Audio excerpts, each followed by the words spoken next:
یہ قرآن ایک بابرکت کتاب ہے جسے ہم نے آپ صلی اللہ علیہ وسلم پر نازل کیا تاکہ لوگ اس پہ غور اور فکر کریں اور تاکہ اہل فہم اس سے نصیحت حاصل کریں۔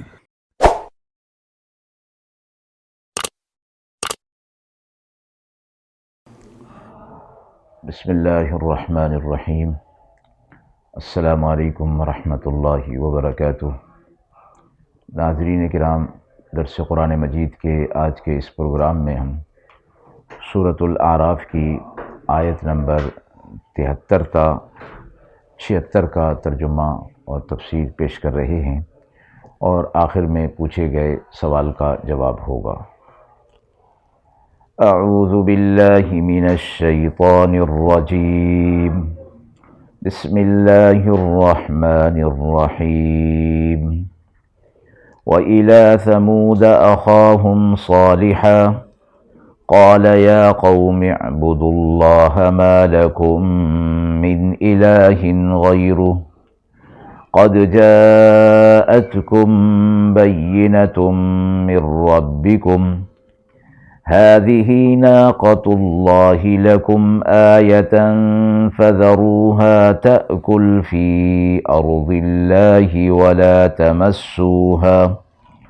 وَلَا تَمَسُّوهَا بِسُوءٍ فَيَأْخُذَكُمْ عَذَابٌ أَلِيمٌ۔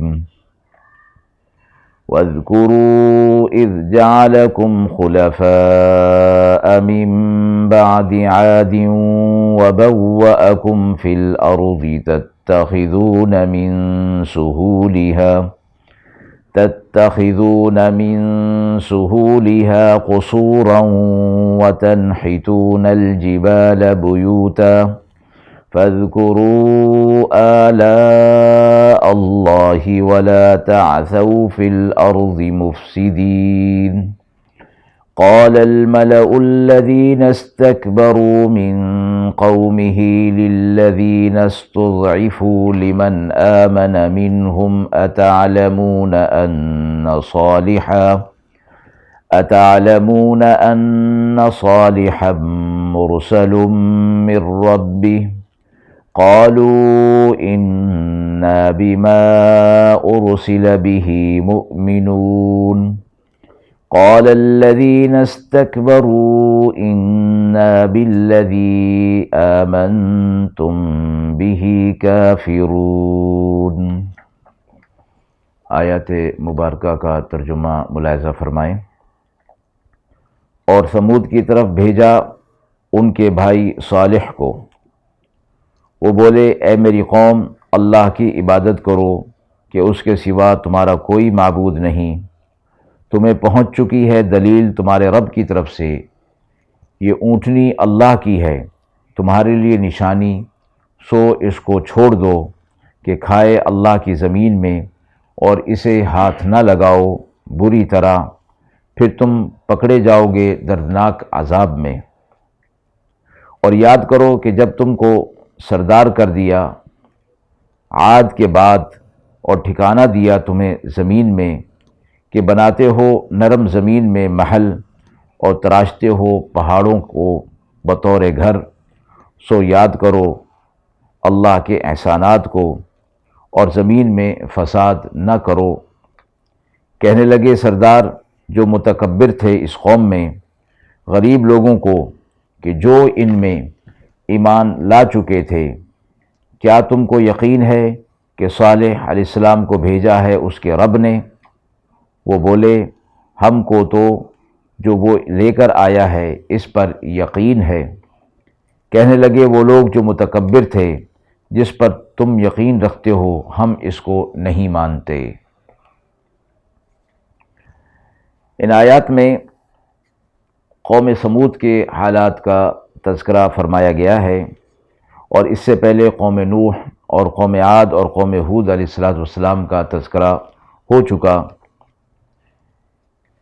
اس آیت کی ابتدا وَإِلَى ثَمُودَ أَخَاهُمْ صَالِحًا، – قوم ثمود، اس سے پہلے قوم عاد گزر چکی تھی۔ اس آیت کو ابتدا وَإِلَى ثَمُودَ أَخَاهُمْ صَالِحًا، – قوم ثمود، اس سے پہلے قوم عاد گزر چکی تھی۔ اس آیت کو ابتدا وَإِلَى ثَمُودَ أَخَاهُمْ صَالِحًا، – قوم ثمود، اس سے پہلے قوم عاد گزر چکی تھی۔ عاد اور سمود ایک ہی دادا کی اولاد میں سے تھے، دو شخصوں کے نام پر ان دونوں قوموں کا نام پڑ گیا تھا۔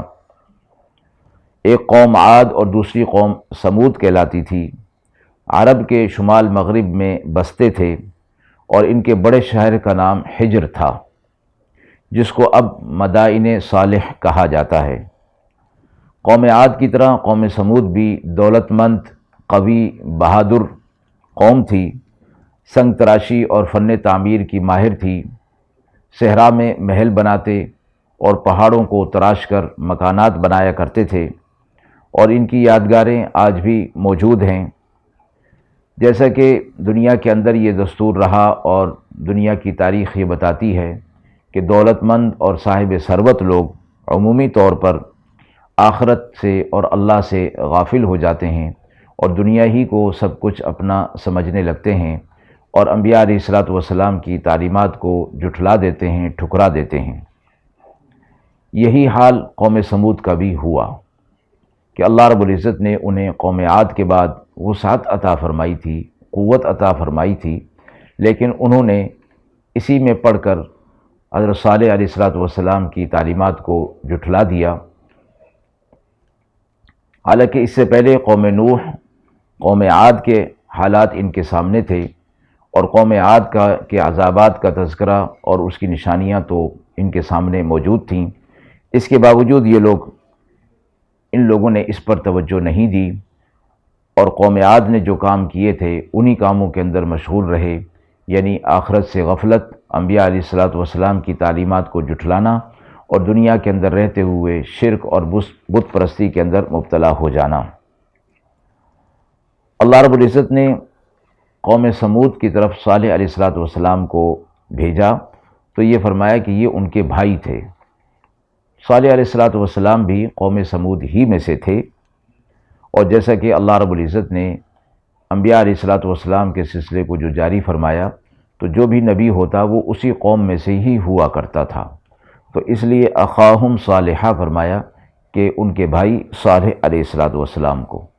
اور تمام انبیاء علیہ الصلوۃ والسلام کی جو بنیادی تعلیمات ہوتی ہیں، یعنی توحید کی تعلیم، وہ انہوں نے دی، لیکن ان لوگوں نے اس کو قبول نہیں کیا۔ صالح علیہ الصلوۃ والسلام جوانی ہی سے ان کو توحید کا سبق دینے لگے، تعلیم دینے لگے، یہاں تک کہ صالح علیہ الصلوۃ والسلام پر بڑھاپے کے آثار طاری ہو گئے، لیکن انہوں نے قوم کو تبلیغ نہیں چھوڑی۔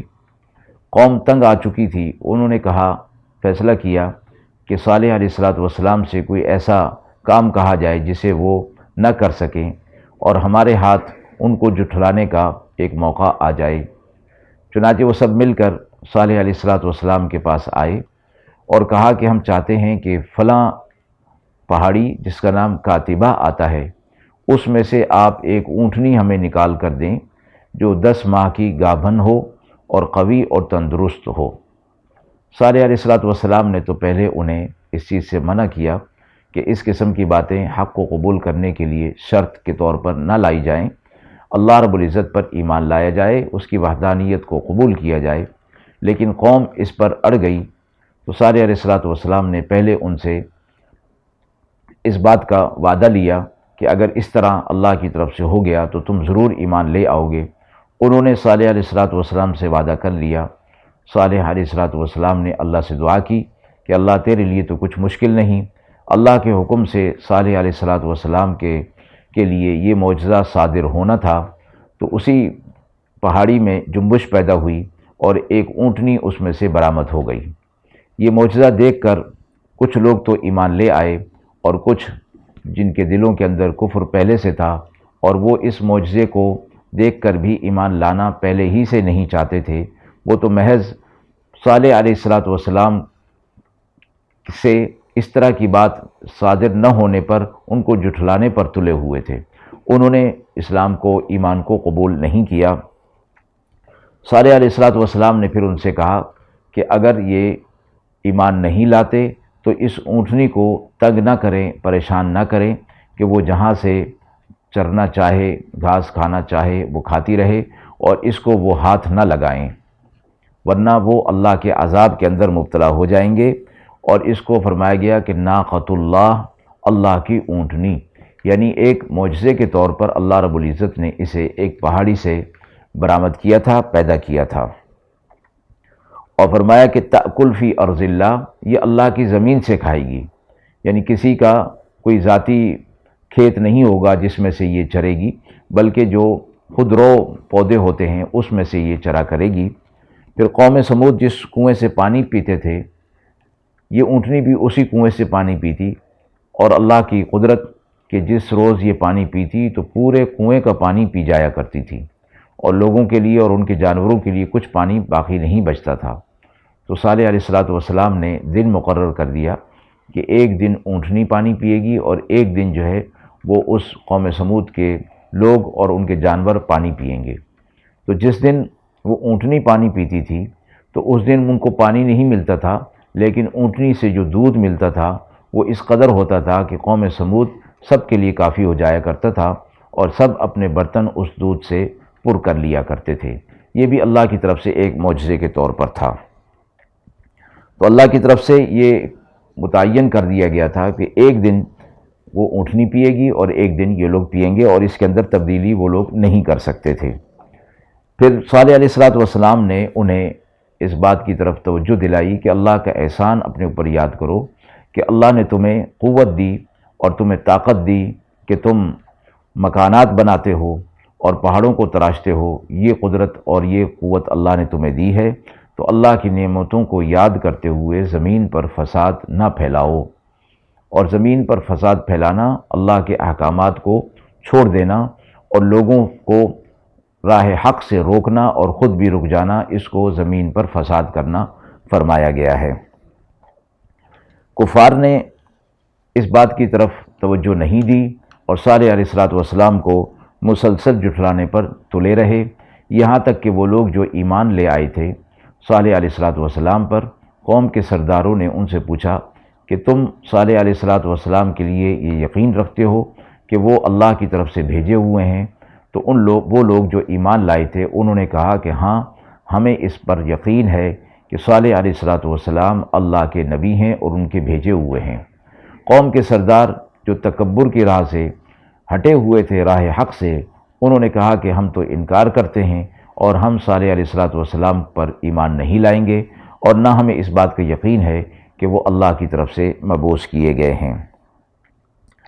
صالح علیہ السلام نے ان کو ہر طرح سے کوشش کی، لیکن وہ لوگ اس بات پر آمادہ نہ ہوئے کہ وہ صالح علیہ السلام کی بات کو سنیں یا آپ پر ایمان لے آئیں۔ باقی کا اگلا حصہ اگلی آیات کے اندر آ رہا ہے۔ ان آیات کے حوالے سے یہ سوال پوچھا گیا ہے کہ کفر اور سرکشی کے باوجود ان پر یعنی کفار پر اللہ کی نعمتیں کیوں ہو رہی تھیں؟ فرمایا گیا کہ دنیا کے اندر اللہ رب العزت کی طرف سے معیار حق دنیا کی نعمتوں کو نہیں رکھا گیا۔ اللہ رب العزت دنیا کے اندر نعمتوں کو دے کر بھی آزماتے ہیں اور لے کر بھی آزماتے ہیں، جیسا کہ ان قوموں کے حالات کے اندر ذکر ہوا کہ اللہ رب العزت نے انہیں دنیا کے اندر وسعت عطا فرمائی تھی، بڑے بڑے باغات تھے اور ایسی سرزمین انہیں دی جو سرسبز اور شاداب تھی، پانی بھی فراوانی کے ساتھ تھا، زراعت بھی فراوانی کے ساتھ ہوتی تھی، اور ڈیل ڈول میں بھی یہ لوگ قوی الجثہ ہوا کرتے تھے، طاقت ہوتی تھی ان میں، اور پھر یہ لوگ ایسے کاریگر بھی تھے کہ پہاڑوں کو تراش کر مکانات بنایا کرتے تھے، فن تعمیر، سنگ تراشی یہ ان کے اندر موجود تھی۔ تو یہ دنیا کی چیزیں اللہ رب العزت نے جو انہیں عطا فرمائی تھیں، نتیجے کے طور پر کیا ہوا کہ ان کو اللہ کی نعمتیں اور اللہ کا احسان نہیں سمجھا انہوں نے، بلکہ اپنی محنت اور اپنی کمائی جو ہے وہ سمجھ رہے تھے، تو اللہ رب العزت نے نتیجتاً ان پر عذاب نازل کیا۔ تو فرمایا گیا کہ دنیا کے اندر اللہ کی طرف سے نعمتوں کا زیادہ ہونا مقبول ہونے کی دلیل ہرگز نہیں ہے۔ اسی طرح دنیا کے اندر اگر کسی پر نعمتیں نہیں ہیں تو وہ اللہ کے ہاں نامقبول ہے اور مقبول نہیں ہے، ایسا نہیں، بلکہ یہ اللہ کی تقسیم ہے کہ اللہ یبسط الرزق لمن یشاء من عبادہ ویقدر، اللہ اپنے بندوں میں سے جس کے لیے چاہتا ہے رزق کو وسیع کر دیتا ہے اور جس کے لیے چاہتا ہے تنگ کر دیتا ہے۔ وآخر دعوانا ان الحمد للہ رب العالمین۔